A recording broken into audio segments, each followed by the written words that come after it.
So hello and welcome back. स्वागत है आपका एक नए वीडियो में। आज की वीडियो में करने वाले हैं क्लास 12th का होम साइंस का सब्जेक्टिव क्वेश्चन, यानी कि जिसको हम हिंदी में क्या बोलते हैं, गृह विज्ञान। ठीक है, जो कि आपका 12th बोर्ड वालों के लिए है। तो चलिए शुरू करते हैं। इससे पहले थोड़ा सा एक बात बता रहे हैं क्या कि अगर आप पहली बार आए हैं तो क्या करिए, सब्सक्राइब कर लीजिए ताकि यह वीडियो आपको रेगुलर मिलता रहे।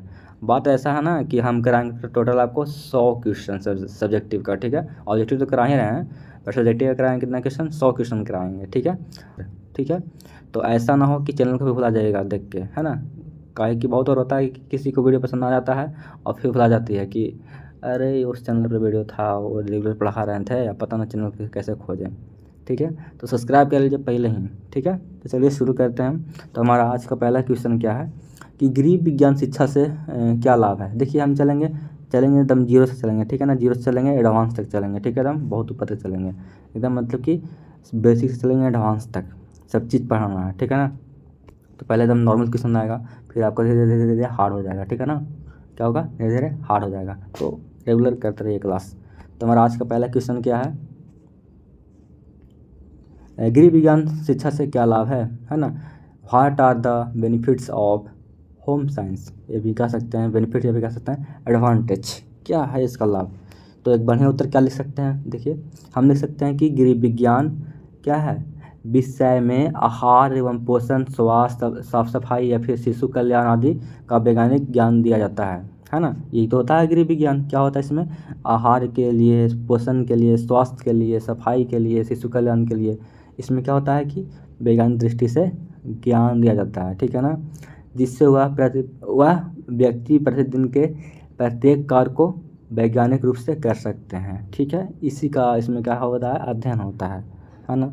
तो शिक्षा का यही लाभ है कि क्या होता है कि वैज्ञानिक दृष्टि से आपको दिया जाता है शिक्षा, ताकि वो घर को कैसे संभालें, कैसे आपको पोषण का ख्याल रखना चाहिए, कैसे स्वास्थ्य का ख्याल रखना चाहिए, कैसे साफ सफाई का ख्याल रखें। ठीक है ना, तो सब चीज़ का आपका इसमें ज्ञान मिलता है। आगे चलते हैं, कह रहा है कि गृह विज्ञान का महत्व बताइए, है ना। Describe the importance of home science, है ना। तो देखिए एक बढ़िया आंसर क्या लिख सकते हैं हम लिख सकते हैं क्या, गृह विज्ञान का महत्व इस प्रकार है ना। यहाँ पे हम 3 पॉइंट लिखे हैं और एक्स्ट्रा आप भी लिख सकते हैं, है ना। तो 3 पॉइंट देखिए यहाँ पे लिखे हैं, हम लिखे हैं क्या कि गृह संबंधी कार्यों की समुचित जानकारी प्राप्त होती है। जो घर में जो भी काम हो रहा है सारा कुछ प्राप्त होती है गृह विज्ञान के महत्व से, है ना। बच्चों एवं पारिवारिक सदस्यों की देखभाल की जानकारी प्राप्त होती है ना। सबका आप ख्याल रखते हैं, उसको जानकारी कैसे कैसे से मतलब ख्याल रखना, क्या करना है बच्चों के साथ, क्या करना है बड़ों के साथ, कैसे व्यवहार करना, सब चीज़ आपका जानकारी मिलता है गृह विज्ञान में। सिलाई गृह विज्ञान, सिलाई गृह विज्ञान, गृह वाटिका मतलब कि जिसकी घर के बगल में जो पेड़ पौधे होते हैं ना, आदि की जानकारी प्राप्त होती है ना। कि उसमें कैसे मतलब कि कोई भी मतलब पेड़ पौधा है उसको कैसे सींचना है, कैसे मतलब घर के अगल बगल में है तो कैसे उसको पानी देना है, क्या करना है, सारा कुछ यहाँ पे जानकारी प्राप्त होता है। कि कौन सा फिर दवा देना है, मतलब सारा कुछ गृह विज्ञान में हमें जानकारी प्राप्त होता है। इसलिए क्या होता है, गृह विज्ञान बहुत ही महत्वपूर्ण है ना। तो यही आपका यहाँ पे महत्व 3 बता दिए हैं। अब चलते हैं आगे, कराएगी गृह प्रबंध से आप क्या समझती हैं, यानी कि लड़कियों से क्वेश्चन है। पता है कि ये 99% लड़कियाँ ही गृह विज्ञान लेती है ना। तो देखिए क्या है क्वेश्चन में कि what do you mean by home management, है ना।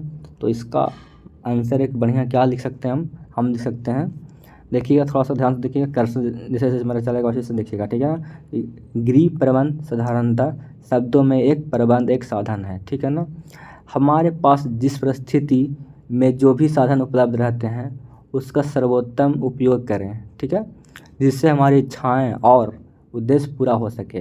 परिवार के लक्ष्य को प्राप्त करने के उद्देश्य से परिवार के साधनों के प्रयोग के लिए किया गया आयोजन, नियंत्रण एवं मूल्यांकन ही गृह प्रबंध है। ठीक है, तो इस प्रकार से आप एक बढ़िया आंसर लिख सकते हैं। ये सारा कुछ क्या करिए, कॉपी में लिख डालिए। ठीक है ना, एक ले लीजिए कॉपी 20 रुपये वाला, उसमें जो भी क्वेश्चन कराएंगे 100 क्वेश्चन वो सारा कुछ लिख लीजिएगा।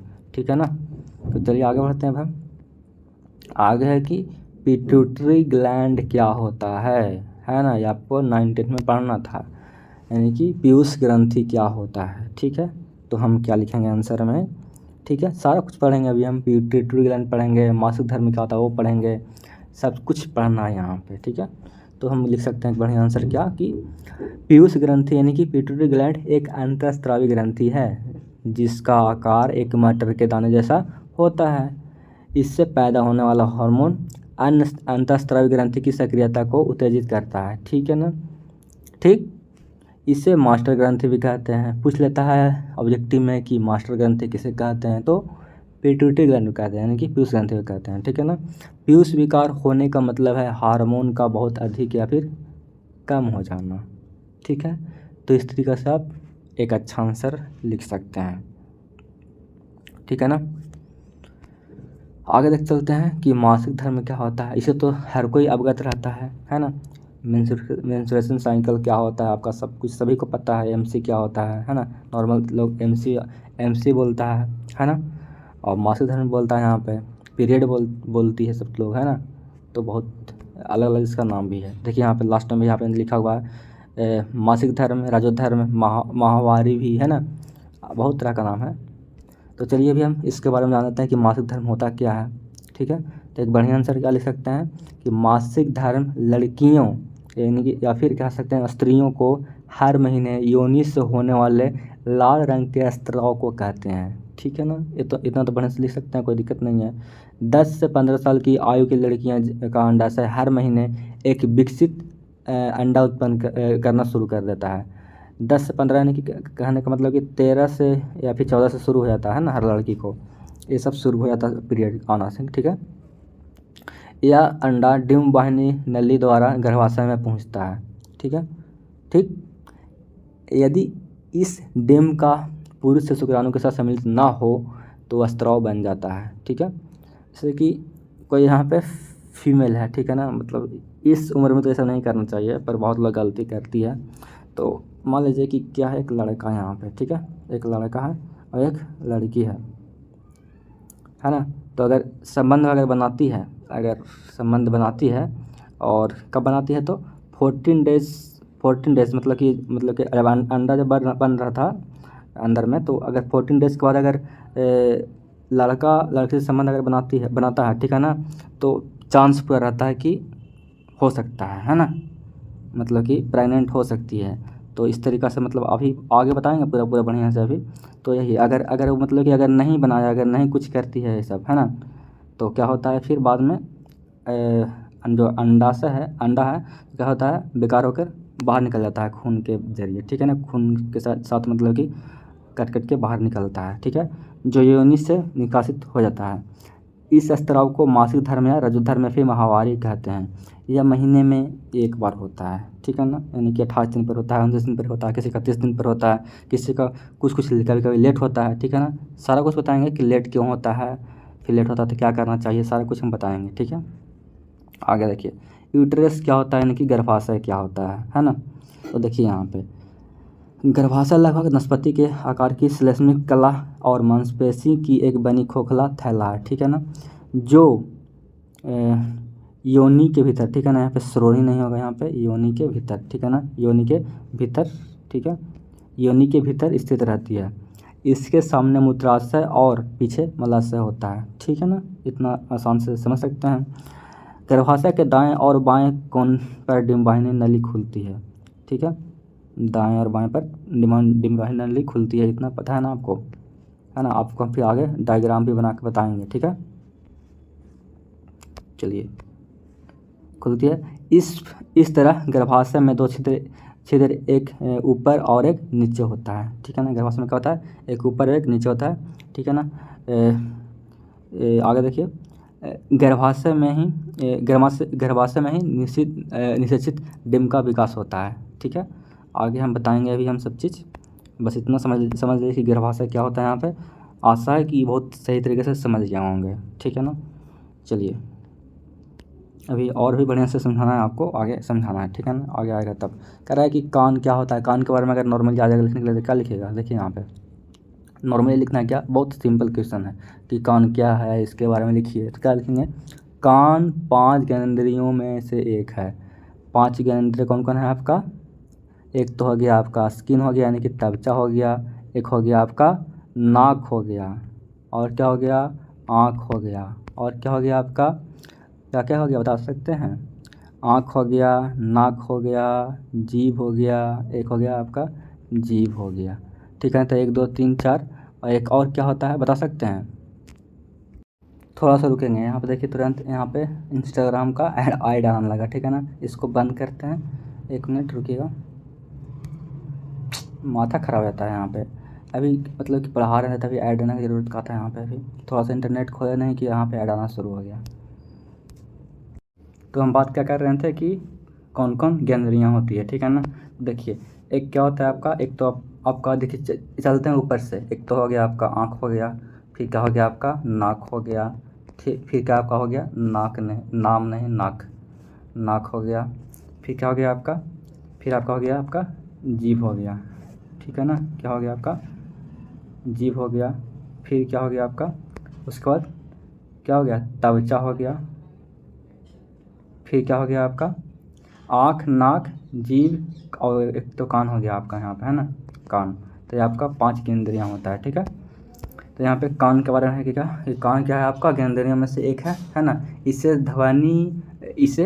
ध्वनि या बोले हुए शब्दों का बोध होता है। ठीक है, ध्वनि के द्वारा एक व्यक्ति को अन्य लोगों से संपर्क एवं संबंध स्थापित होता है, क्योंकि सुनते हैं, है ना।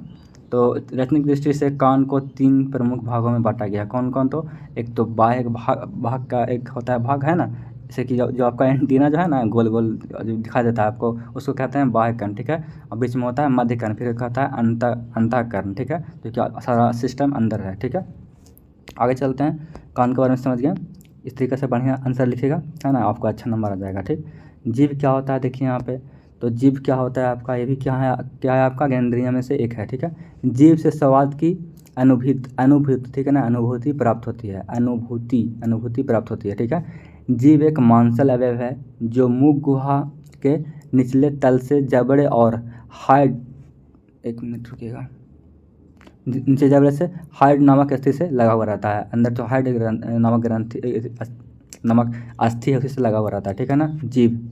ठीक है ना, जिसका रंग क्या होता है, गुलाबी होता है। तो सब तो पता है आप ही को कि जीभ का रंग गुलाबी होता है, होठ का रंग गुलाबी लाल होता है। तो डिफिनेशन मतलब कि क्या है आपका, अपने मन से लिख सकते हैं, कुछ भी लिख सकते हैं, मतलब बना कर कि इसका रंग ऐसा होता है। इससे हम एक टेस्ट लेते हैं, इस जीभ का जो होता है जो मतलब कि छूने में सॉफ्ट होता है, तो इस तरीक़े से कह सकते हैं। ठीक है, आगे देखिए ना, आगे देखिएगा कि यह भोजन को मुख से इधर उधर घुमाने, चबाने एवं निगलने में सहायक होता है। ठीक है ना, इससे वस्तु गर्म या ठंडा है ना, गर्म या ठंडा है, ठीक है ना, का स्वाद ज्ञान होता है। जीभ के अगले भाग को मिठास, पिछले भाग से क्या होता है तीखापन, दोनों किनारों वाले अबे जो दूध जीभ है ना, तो क्या होता है कि जो आगे वाला भाग है वो आपका मिठास का एहसास कराता है। ठीक है ना, और पीछे वाला तीखा को। ठीक है, और दोनों साइड वाला इस साइड में है ये आपको खट्टेपन को। ठीक है ना, अगर यहाँ पे आप मिर्ची अगर लगा दीजिएगा ना यहाँ पे आगे में जीभ के पास, तो आपको तीता लगे नहीं करेगा जब तक यहाँ पे नहीं आए। ठीक है ना, तो इस तरीक़ा से आप बात को समझ सकते हैं, लिख सकते हैं। ठीक है, आगे बढ़ते हैं। कह रहे हैं क्या कि चाइल्डहुड डिजीज़, मतलब यहाँ पे बताया गया है कि बालक अवस्था में विभिन्न रोगों के नाम लिखे, है ना। जब हम लोग का जब बालक अवस्था रहता है तो कब क्या क्या बीमारी हो सकता है उसके बारे में जानना है यहाँ पे। ठीक है ना, तो देखिए हम बताते हैं यहाँ पे।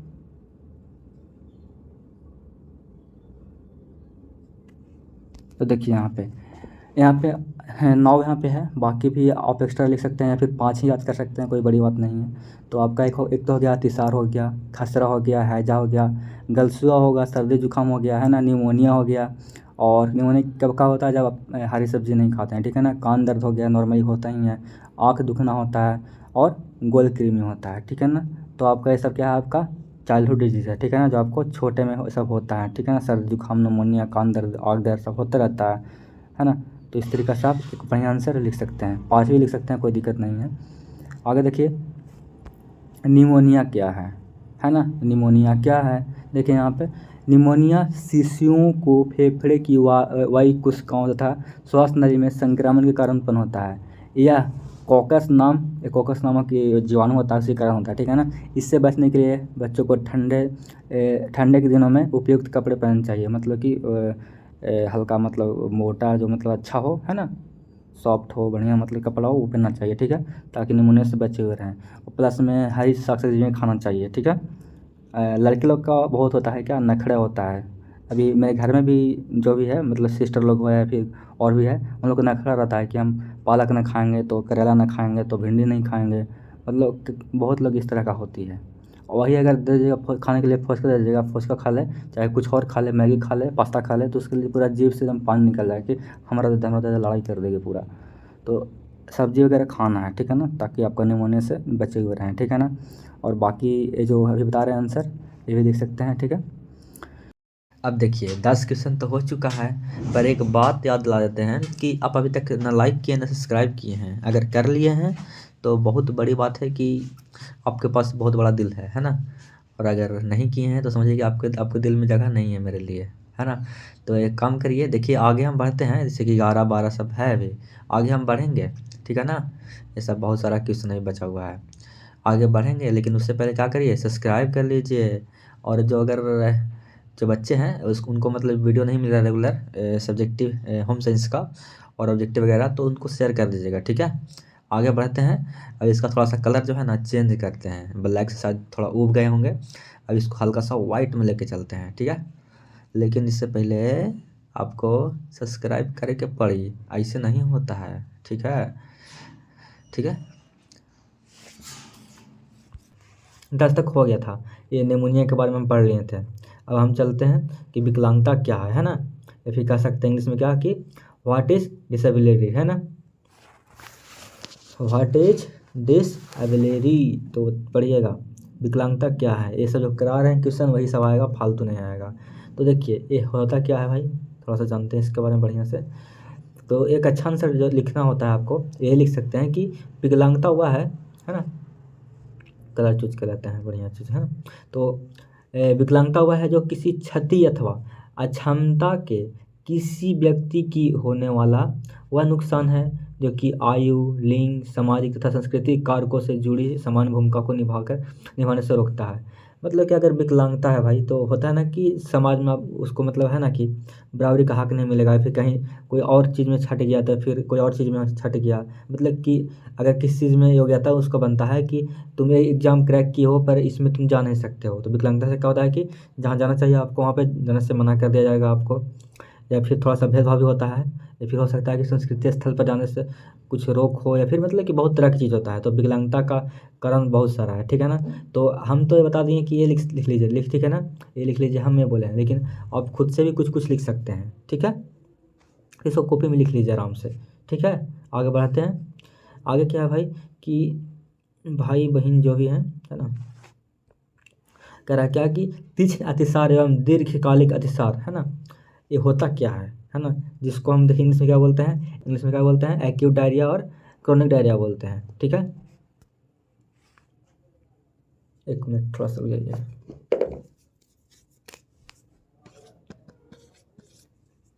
ठीक है, तो एक्यूट डायरिया क्या होता है और क्रोनिक डायरिया क्या होता है, देखिए यहाँ पे।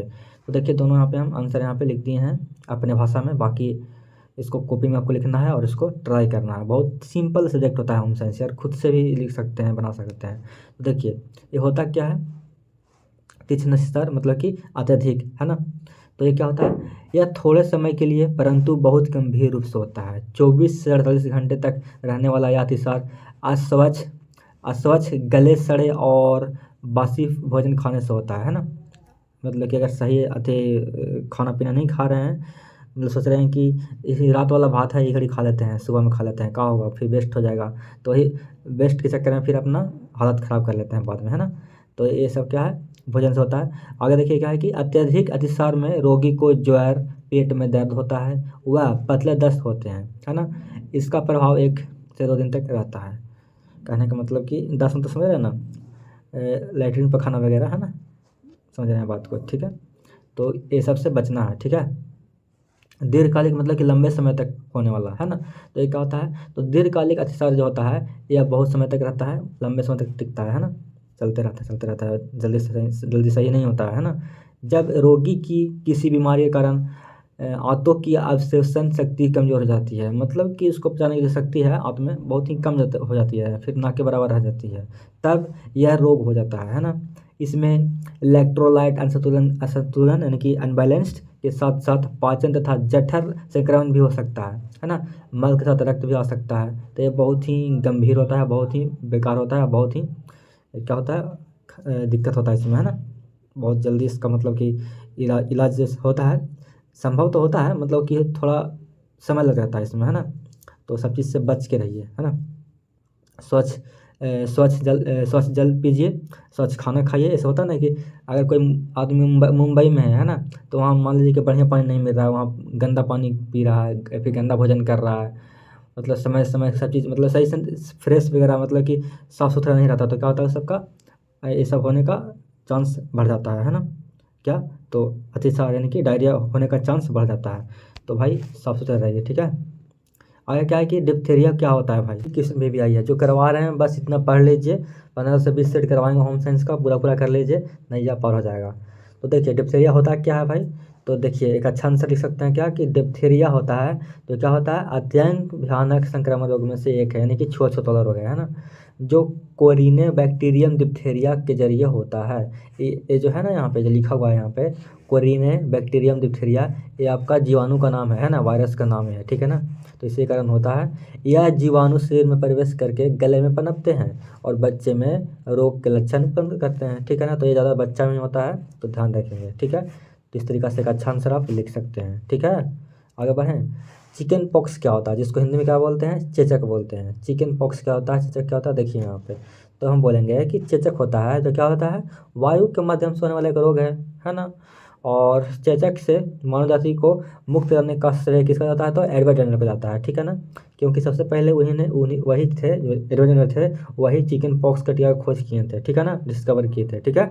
तो पूछता है कि चिकन पॉक्स के तो टीका का खोज किए थे, कौन किए थे, तो एडवर्ड जेनर, ठीक है।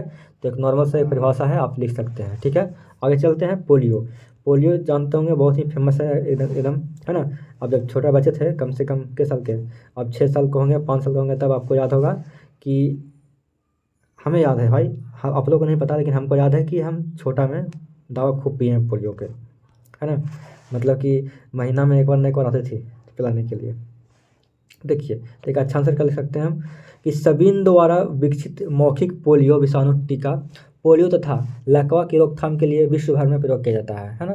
पूरे विश्व भर में, मतलब भारत में नहीं, पूरा विश्व भर में। अच्छा, पोलियो को क्या बोलते हैं, ओपीवी भी बोलते हैं, ठीक है ना।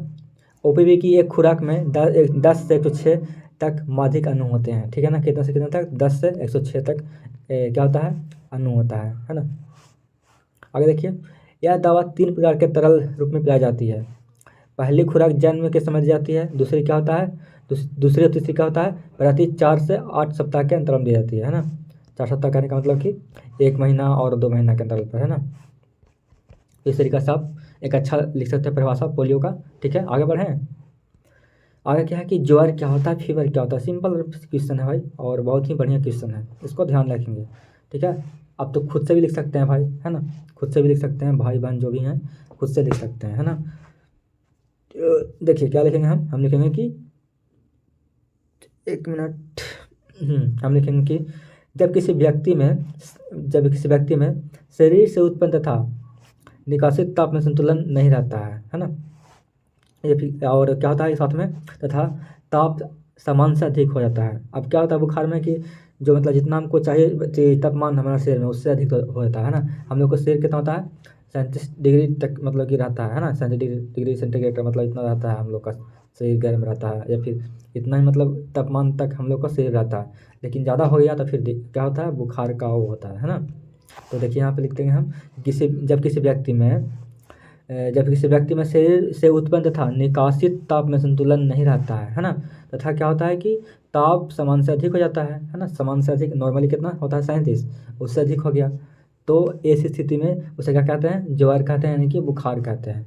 मानव शरीर का समान तापमान कितना होता है, तो 37 डिग्री सेंटीग्रेड होता है ना, जिसको हम क्या बोलते हैं, 58 डिग्री फ़ारेनहाइट, ठीक है। मतलब इसको फ़ारेनहाइट ऐसा बोलते हैं। एक व्यक्ति को ज्वर कई कारण से हो सकता है, जैसे कि संक्रमण से हो सकता है, कीड़ों के कारण हो सकता है, कीड़ा काट ले तो उसके कारण हो जाएगा, प्रतिरोध के कारण हो गया, मध्यस्थता के कारण हो गया, दुर्भावपूर्ण का हो गया कारण हो गया, नशा से भी हो सकता है, मतलब बहुत तरीका से हो सकता है ना। तो पूछेगा कि फीवर में हम लोग का जो होता है, फीवर में मतलब वो जो फीवर में क्या कर सकते हैं, हाँ कि फीवर क्या होता है लिख दीजिएगा। उसको तो कहेगा कि अगर फीवर अगर ना हो तो आदमी का सामान्य तापमान कितना होता है, तो कितना होता है 37 डिग्री सेंटीग्रेड, ठीक है, ध्यान रखेंगे। तो पूछता है भी कि व्यक्ति का शरीर का तापमान जो होता है कितना रहता है, तो 37 डिग्री सेंटीग्रेड, ठीक है ना, 37 डिग्री सेंटीग्रेड, ठीक है। आगे देखिए, अस्थाई दांत नहीं कह सकते हैं कि परमानेंट टीथ, ये क्या होता है भाई, देखिए यहाँ पे, लिखिए देखिएगा यहाँ पे हम लिखेंगे क्या कि बालक में अस्थाई 20 दांत के निकलने के बाद अस्थाई दांत निकलता है। जब 20 दांत हो जाता है तो क्या होता है, अस्थाई दांत निकलता है बाद में, है ना। जब ये अस्थाई दांत टूटते हैं तो इनकी जगह अस्थाई दांत निकल जाते हैं। ये दांत 6 वर्ष से निकलना प्रारंभ होते हैं और अस्थाई दांत 25 वर्ष की आयु तक निकलते जारी रहता है ना। जैसे कि अब अस्थाई जो दांत कहने का मतलब कि हमेशा के लिए रहेगा। जो आपका जो पिछल दांत दांत होता है, यहाँ चौघाटा वाला दांत होता है, वो थोड़ा लेट से निकलता है और बहुत ही समय तक रहता होगा, है ना, एकदम लास्ट लॉन्ग तक, है ना। तो इस तरीके से आप लिख सकते हैं कि परमानेंट टीथ क्या होता है लिख दीजिएगा ना, आसान लिख दीजिएगा। आगे देखिए, आगे क्या है कि ट्यूबरक्लोसिस क्या होता है, जिसको हम बोलते हैं हिंदी में क्षय रोग क्या होता है ना। टी बोलते हैं, ट्यूबरक्लोसिस बोलते हैं, तब तपेदिक भी बोलते हैं, एकदम भयानक बोलते हैं, है ना, तपेदिक। इसका हिंदी देख रहे हैं कितना भयानक लिखा हुआ है, तपेदिक। हम लोग जानते हैं भाल कि टीबी रोग होता है, हम लोग में क्या विख्यात है, टीबी जानते हैं, लेकिन आप लोग क्षय रोग बहुत कम जानते होंगे, है ना। ट्यूबरक्लोसिस सबको जानता है।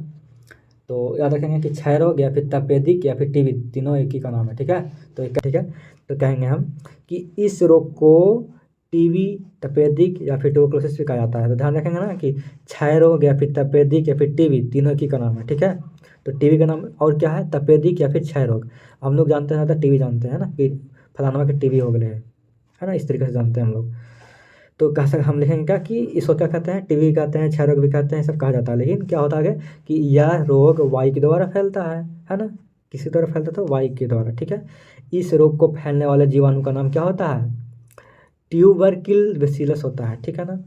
यह रोग शरीर के विभिन्न भागों में हो सकता है ना, कहीं भी हो सकता है, जैसे कि फेफड़ा में भी हो सकता है, आंत में, ग्रंथि में, है ना, रीढ़ की हड्डी में, या फिर कह सकते हैं कि फेफड़ा का जो मतलब कि जो फैला हुआ जो एरिया है उसमें भी हो सकता है, ठीक है ना, जो पूरा जाली टाइप का उसमें हो सकता है, ठीक है। यह रोग मनुष्य के अतिरिक्त जानवर में भी हो सकता है, ऐसा नहीं है कि सिर्फ मनुष्य में ही होता है, जानवर में भी हो सकता है, ठीक है ना, गाय, बकरी, भैंस सब में हो सकता है, ठीक है ना। तो इस तरीके से आप एक अच्छा डिफिनेशन लिख सकते हैं, ठीक है। सब कॉपी में लिख लीजिएगा बढ़िया से। आगे बढ़ते हैं कि टिटनेस क्या होता है ना, टिटनेस क्या होता है। तो देखिए यहाँ पे क्या लिखेंगे हम आंसर, एक बढ़िया आंसर कि what is disease of tetanus. अब टिटनेस होता क्या है ना, एक तरह का क्या ये रोग है, पता है आपको बढ़िया से। यह रोग जो होता है अधिकतर जंग लगे धातु के टुकड़ों पर गिरकर चोट लगने के कारण होता है। अब सुने होंगे कि जब आपका जब हाथ या पैर कट जाता है लोहा से, तो घर पे बोलते हैं कि दवा के ले लो टिटनेस का सुई, या फिर डॉक्टर साहब आ रहे हैं तुमको लेना है टिटनेस का सुई, है ना, ऐसे ही बोलते हैं। तो लोहा से कटने के कारण होता है। लेकिन अगर नॉर्मली अगर कट गया नॉर्मल लोहा से, मतलब कि इसमें जंग नहीं है तो कोई दिक्कत नहीं है, लीजिए या मत लीजिए। लेकिन अगर इसमें जंग लगा हुआ है और अगर सुई नहीं लेते हैं तो बाद में दिक्कत आपको हो सकता है, ठीक है ना। तो ये क्या होता है कि यह रोग अधिकतर जंग लगे धातु के टुकड़ों पर गिरकर चोट लगने के कारण होता है। धूल मिट्टी के साथ भी टिटनस बोलते हैं इसको, ठीक है ना, टिटनस बोलते हैं, टिटनस, इसको टिटनस यहाँ पे लिखा हुआ है, लेकिन रियली बोलते हैं टिटेनस बोलते हैं, ठीक है ना, रियली में हम टिटनेस बोलते हैं, ठीक है।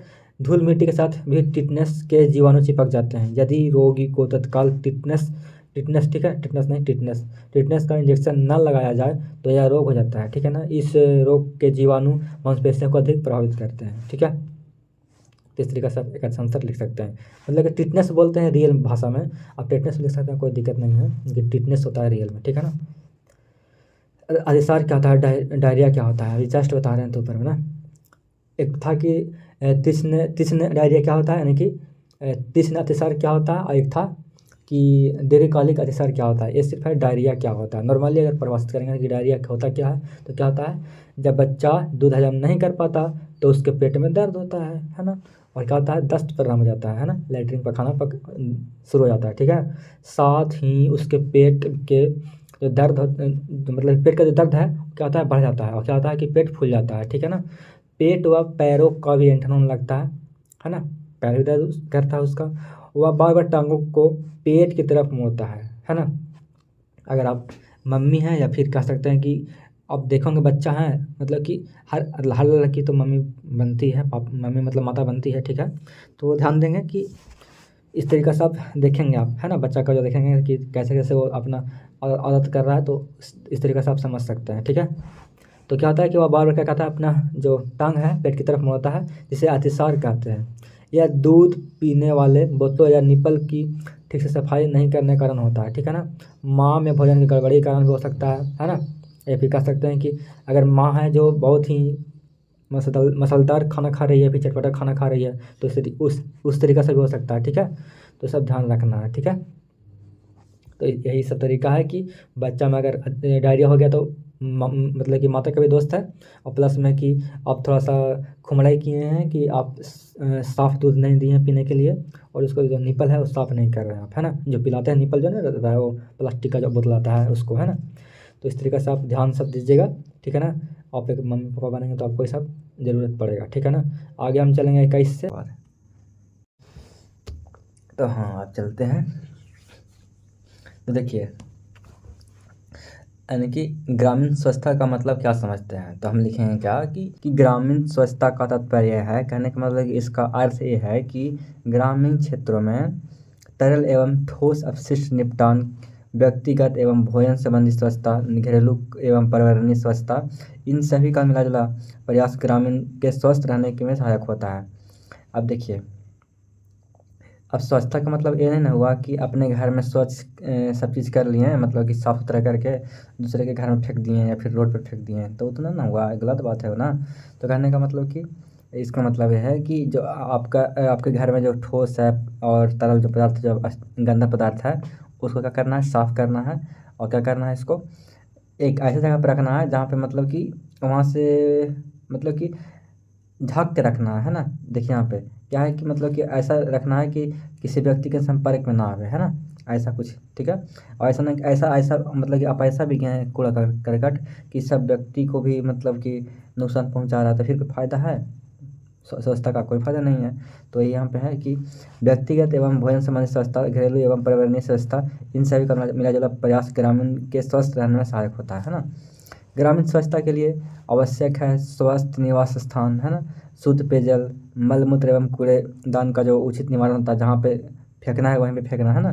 गंदे पानी का निकास, जहाँ जो गंदा पानी निकलता नाले से, नला से, नली से, उसको एक जगह कहीं भी मतलब कि उसको छोड़ देना होता है ना। ऐसा नहीं है कि कभी यहाँ बह रहा है तो कभी वहाँ बह रहा है, तो फिर मच्छर आएगा, फिर मलेरिया फैलेगा, फिर है ना बहुत तरह की बीमारी हो जाएगा, है ना। तो भोजन संबंधी स्वच्छता एवं उचित ज्ञान आदि, है ना, इस तरीके से आप एक अच्छा आंसर देख सकते हैं। हम बता रहे हैं बार बार कि कॉपी में सब लिखिए, ठीक है ना। इतना सही से आपको कोई गाइडलाइन नहीं देगा और ना बताएगा। आगे बढ़ें। कह रहा है कि इन्वायरमेंट क्या होता है ना, इन्वायरमेंट के बारे में बताना है। तो देखिए यहाँ पे इन्वायरमेंट क्या होता है, पर्यावरण क्या होता है। तो हम लिखेंगे वायुमंडल, जलमंडल, प्राणीमंडल, है ना, में अवस्थित क्रमशः भूमि, वायु, जल और इन पर आश्रित समस्त प्राणियों के लिए एक वातावरण तैयार होता है। इसी वातावरण के सामूहिक रूप को पर्यावरण कहते हैं, है ना। अब हम लोग रह रहे हैं कहाँ, वायुमंडल में रहते हैं, जलमंडल में रहते हैं, अरे भाई हम लोग रहते हैं प्राणी मंडल में, है ना। तो कहने का मतलब कि अब हमारे लिए क्या है, एक वायुमंडल बना हुआ है कि कहाँ तक वायु है, कहाँ तक हम मतलब कि बिना ऑक्सीजन के जा सकते हैं, है ना। अब मान लीजिए कि आप 18 किलोमीटर से ऊपर चल गए, या फिर नहीं उतना तो नहीं कहिए, मान लीजिए कि 10 किलोमीटर से अगर ऊपर आप जाने लगें तो आपका सांस फूलने लगेगा, सांस लेना बहुत मुश्किल हो जाएगा, है ना। तो एक एक मतलब कि वायुमंडल बना हुआ है कि कहाँ तक हमको सांस चाहिए, है ना। तो 18 किलोमीटर तक आपको सांस प्रॉपर मिल जाएगा ऊपर, तो ठीक है ना। लेकिन जैसे ही हल्का और ऊपर जाने की कोशिश करेगा तो फिर सांस फूलने लगेगा, है ना। तो ऐसा सब बनाया हुआ है ना। तो इस तरीके से आप पर्यावरण को परिभाषित कर सकते हैं, ठीक। आगे बढ़ते हैं। आगे क्या है कि फूड एडल्ट्रेशन क्या होता है ना। फूड एडल्ट्रेशन क्या होता है, जिसको हम बोलते हैं हिंदी में क्या, अपमिश्रित भोजन, है ना।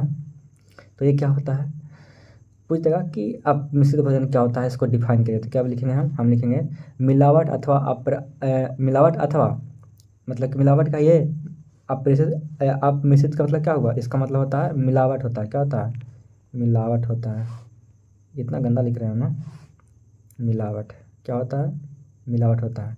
तो यहाँ पे लिखा हुआ है क्या कि मिलावट से कहिए या फिर आप मिश्रण एक ऐसी प्रक्रिया है जिसके द्वारा खाद्य पदार्थ के गण पोषकता अथवा प्रकृति में परिवर्तन आ जाता है। यह परिवर्तन खाद्य पदार्थ में कोई अन्य मिलता जुलता पदार्थ को मिलाने अथवा खाद्य पदार्थ में से कोई तत्व निकालने के कारण आता है। ठीक है ना। तो भाई ये बहुत ही मतलब वीवीआई नहीं है, नॉर्मली क्वेश्चन है कि नहीं पूछेगा, मतलब इतना छोड़िए, इसको गोली मार दीजिए। ठीक है ना, इसको गोली मारिए, ये मतलब पूछेगा नहीं। अब मिलावटी क्या होता है आप आराम से लिख देगा, कोई भी लिख देगा, बच्चा बच्चा लिख देगा। इतना ही वीवीआई नहीं है, इसको छोड़िए। ठीक है ना, आगे देखते हैं। जो रहता है वो बता देते हैं इसकी। ये सब ये भी मतलब कि नहीं है आपको उतना। जो पर्यावरण भी है जल्दी पूछता नहीं है। ठीक है, आपको थोड़ा सा ध्यान रखना है ये वाला, ग्रामीण स्वच्छता क्या है। ठीक है, जो है वीवीआई बता देंगे। ठीक है ना, बाकी पढ़ना जरूरी है सब चीज़। यहाँ पे क्वेश्चन में क्या कि बीसीजी क्या होता है, तो देखिए यहाँ पे क्या होता है, इसको बढ़िया से याद रखेंगे। ठीक है ना, ध्यान। तो आइए डिफाइन करते हैं कि बीसीजी आखिर होता क्या है ना। तो बीसीजी का पूरा नाम क्या होता है भाई, इसका नाम पूरा पूरा क्या होता है, बैसिलस कॉमेट ग्यूरिन। पूछ लेगा कि बीसीजी का पूरा नाम क्या है, option A B C D, तो यहाँ पे अपना टिक आउट करते रहेगा, हम पढ़ा दे रहे हैं यहाँ पे। तो बीसीजी क्या होता है आपका, बैसिलस कॉमेट ग्यूरिन है। बीसीजी का टीका तपेदिक अथवा क्षय रोग का निवारण करता है ना। टीबी वगैरह हो गया सब का निवारण करता है ना। पोलियो वगैरह हो गया उसका निवारण करता है। सभी नवजात शिशुओं को जन्म के तत्काल बाद से 1 माह तक बीसीजी टीका लगाया जाता है ना। तो इस तरीके से आप ध्यान दे सकते हैं। ठीक है, खाली याद रखिएगा, ये वाला जरूरी है कि बीसीजी का पूरा नाम क्या है, तो बैसिलस कॉमेट ग्यूरिन। ठीक है, इसको ध्यान रखेंगे। ठीक है, आगे बढ़ते हैं। आगे क्या है कि फफूंदी क्या होता है ना। ये बहुत बड़ा है, यहाँ पे डिफाइन करना पड़ेगा। ठीक है ना, मिल्ड्यू क्या होता है यहाँ पे देख लेते हैं। थोड़ा बड़ा है पर बढ़िया है, सटीक है। ठीक है, तो देखिए यहाँ पे फफूंदी क्या होता है, बहुत सिंपल है, आराम से समझ जाएंगे, कोई बड़ी चीज़ नहीं है। फफूंदी क्या एक तरह का सूक्ष्म जीव होता है ना, जिसका अनाजों को बर्बाद करने वाले सभी सूक्ष्म जीवों का सर्वाधिक महत्वपूर्ण स्थान है ना। क्या करता है ये, अनाज को बर्बाद करता है। ठीक है, देखिए यहाँ पे एक पॉइंट यहाँ पे लिख दिए फफूंदी के लिए। ठीक है ना, और एक पॉइंट यहाँ पे 2 3 पॉइंट 4 पॉइंट 5 पॉइंट मतलब लिखेंगे। ठीक है ना, कि क्या होता है कि इस तरह का सूक्ष्म जीव जो क्या करता है, अनाज को बर्बाद करता है। ठीक है ना, ठीक है, आगे देखिए। आगे क्या लिखेंगे कि फफूंदी लग जाने से भोज्य पदार्थ का तापमान बढ़ जाता है, उनमें से बदबू आने लगती है ना। पोषक मूल्य कम हो जाते हैं। ठीक है, स्वाद बिगड़ जाता है और भोजन जहरीला हो जाता है। ठीक है ना, इस तरीके से एक पॉइंट और लिख सकते हैं, एक पॉइंट 2 पॉइंट। तीसरा क्या लिखेंगे, पनीर, फल, डबल रोटी तथा जैम आदि में फफूंदी कोमल आवरण के रूप में जम जाता है। अब देखे होंगे कि नहीं कहते हैं कि भुआ गेलो है, ये खाना में भुआ गेलो है ना, भुआ गेलो है ना, हाँ भुआ गेलो है, भुआ गया है, ये भुआ गया है। हम लोग बिहार में बोलते हैं, ऐसा नहीं लगता है कि धब्बा टाइप का निकल जाता है रोटी पर, उसी को बोलते हैं फफूंदी। ठीक है, और क्या लिखेंगे यहाँ पे, सभी प्रकार के फफूंदी हानिकारक नहीं होती, कुछ भोज्य पदार्थ के स्वाद में वृद्धि भी करती है। अब कौन सा भोज्य पदार्थ के में वृद्धि करती है हमको नहीं पता, पर कुछ कुछ होता है जिसको अभी हम अपने यूज में नहीं लाए हैं। ठीक है ना, तो साइंटिफिकली अपना वो समझते होंगे कि कहाँ कहाँ यूज करते हैं, वो जानते होंगे खाना वाला फैक्ट्री जानते होंगे कि कहाँ पे कौन चीज़ डालना है। ठीक है, तो इस तरीके से लिख सकते हैं। तो 4 पॉइंट यहाँ पे बता दिए हैं। ठीक है, आगे देखिए प्लेटलेट्स क्या होता है ना, इसको बोलते हैं बिम्बाणु बोलते हैं, है ना भाई। देखिए, तो प्लेटलेट्स होता क्या है, ये तो आपको पहले ही पढ़ना था। तो प्लेटलेट्स क्या होता है, एक छोटी रक्त कोशिका होती है ना, जो शरीर के रक्त स्राव को रोकने के लिए थक्का बनाने में मदद करती है ना। अगर कहीं कट छट गया, तो अगर आपको मगर प्लेटलेट्स नहीं है तो जो खून है ना बहते रहेगा, जल्दी रुकेगा नहीं। तो बोलता है डॉक्टर कि दिखवाओ, अपना खून का जांच करवाओ, है ना। तो प्लेटलेट्स कुछ लचीले होते हैं, इसलिए कहीं कट जाने पर, है ना, ये अधिक संख्या में इकट्ठे होकर आपस में चिपक जाते हैं। ठीक है, और कटे स्थान को भर देते हैं। देखिए कुत्ता भौंकना स्टार्ट कर दिया, है ना। तो कोई ना, आप भी आवाज़ सुनिए, हम भी आवाज़ सुन रहे हैं और हम आराम से पढ़ते हैं, है ना। फिर रुकेंगे तो फिर दिक्कत हो जाएगा। रात के बज रहे हैं 2 जब बना रहे वीडियो, तो है ना। तो क्या कर सकते हैं, हम तो अभी रुक नहीं सकते हैं भाई, है ना, फिर हमको पढ़ना भी है। चलिए आगे देखते हैं कि जिसमें रक्त स्राव बंद होता है ना, जो रक्त जो मतलब स्राव कहने का मतलब जो बह रहा है वो क्या होता है, बंद हो जाता है, ठीक है ना।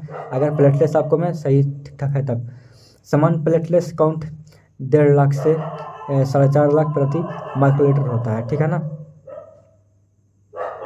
ठीक है, तो इस तरीके से आप एक अच्छा आंसर लिख सकते हैं। ठीक है, आगे बढ़ें। कह रहा है कि पाचन तंत्र क्या होता है, यानी कि डाइजेस्टिव सिस्टम क्या होता है। ठीक है, तो देखिए यहाँ पे बायोलॉजी से ही कुछ कुछ लिंक रहता है, होम साइंस बहुत ज़्यादा है ना, यानी कि कह सकते हैं कि 80% है ना होम साइंस आपका बायो से लिंक रहता है ना। तो पाचन तंत्र क्या होता है, देखिए यहाँ पे डाइजेस्टिव सिस्टम क्या होता है, इसको देखिए डिफाइन करते हैं। ये क्या होता है, मानव पाचन तंत्र जठरांत संबंधी मार्ग से बना होता है ना। जठरस तंत्र है, जहाँ से मतलब कि जो लीवर से जो रस वो निकलता है, ठीक है ना, जिससे GI ट्रैक्ट का या पाचन तंत्र कहा जाता है। इसका नाम क्या है, एक तो नाम आपको हो गया GI ट्रैक्ट है ना, ट्रैक, ठीक है ना, GI ट्रैक्ट, या कह सकते हैं पाचन तंत्र कह सकते हैं, ठीक है ना। पाचन तंत्र के सहायक अंग कौन कौन है, तो यकृत हो गया, अग्नाशय हो गया और पित्ताशय हो गया, ठीक है। GI ट्रैक्ट, ठीक है ना, GI ट्रैक्ट अंगों की एक श्रृंखला है, ठीक है, जो मुंह से गुर्दे तक एक लंबी नली के रूप में होती है या फिर जाती है, ठीक है ना। पाचन में भोजन के टूटने को छोटे घटकों में शामिल किया जाता है, जब तक वह क्या होता है कि शरीर में पूरा पूरा अवशोषित ना हो जाता है, ठीक है ना। तो इस तरीके से एक अच्छा आंसर आप लिख सकते हैं। ये तो भाई आपका क्लास 10th में पढ़ना था, है ना, चैप्टर नंबर 3 में शायद, ऐसे ही कुछ उसे पढ़े थे ना, पायरुवेट का विखंडन वगैरह से पढ़े थे ना 10th में, तो पता होगा आपको, ठीक है। तो ठीक है, ये तो समझ गए। अब क्या होता है, एक होता है मम्स होता क्या है, देखिए यहाँ पे मम्स क्या होता है, बहुत ही VVI क्वेश्चन है, ठीक है। तो मम्स क्या होता है भाई, इसको बोलते हैं हिंदी में गलशोधक बोलते हैं, ठीक है ना, गलशोधक बोलते हैं। तो ये क्या होता है, एक तरह का क्या ये संक्रामक रोग है, ठीक है ना, जो अधिसूक्ष्म जीवाणु या फिर कह सकते हैं कि पारामैक्सोवायरस के कारण होता है, ठीक है ना। कुछ लगा कि जो गलशोध है वो किस कारण होता है, तो एक जीवाणु का नाम है, क्या नाम है, पारामैक्सोवायरस, इसी के कारण होता है, ठीक है। यह एक अरे यार हमको लगता है कुत्ते को मारना पड़ेगा इतना हल्ला सब कर रहा है ना, एक मिनट रुकिए, आते हैं मार के। कुत्ता चुप हो गया, 2 गाली दिए तुरंत सुन के भाग गया वो अब बोले हैं कि सर गाली सुनता है का कुत्ता, हाँ सुनता है।